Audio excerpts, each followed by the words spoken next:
When I was going away to university, every term time, my mother, she'd make 72 Welsh cakes. I'd turn up and I had two friends. One was called Anthony, one was called Paul. They'd sit on my bed and eat the whole tin of Welsh cakes. I hope they watch this. I hope they do. I know Paul and Anthony are on Facebook. If you want to make my grandmother's Welsh cake recipe, you need a pound of self-raising flour or plain flour and add some baking powder to it. 6 ounces of margarine. The key ingredient in my grandmother's recipe, 1 ounce of lard. Next job is get my hands dirty. I have washed my hands, by the way. You work the margarine and the lard into the flour until it resembles breadcrumbs. This is the sort of time you're thinking, nobody come to the door, nobody ring the phone. 7 ounces of caster sugar. It's like making music, isn't it? Very therapeutic. And now you need 2 ounces of sultanas and 3 ounces of currants, 3 eggs, and beat them really, really well so you've got a real froth. This is my mother's egg mixer.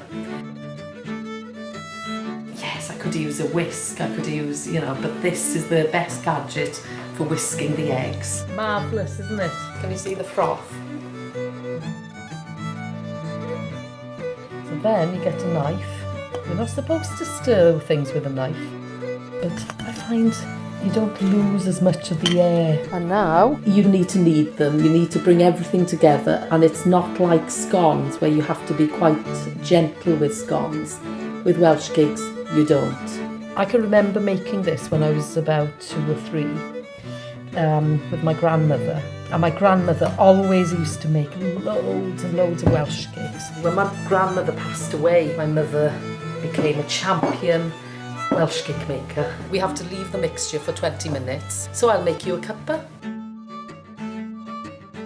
This is very strong tea. It's very powerful tea. Yes, it is. Could be builder's tea. Have you heard of builder's tea? What's builder's tea? Well, it has to be so strong that you could stand a spoon in it. So you roll it out, make sure you've got plenty of flour, and then you get the cutters. And you usually use the serrated edge. Be quite firm, and as you can see, it's quite thin. It's not like a scone. Where you cook them on a dry griddle. My grandmother had a griddle. I use a cast iron. You do not use any extra fat.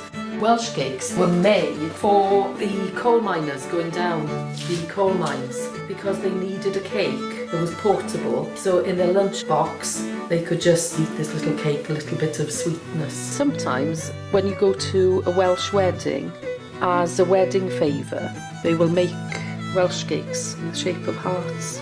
So there you go. Proper Welsh cakes from Wales.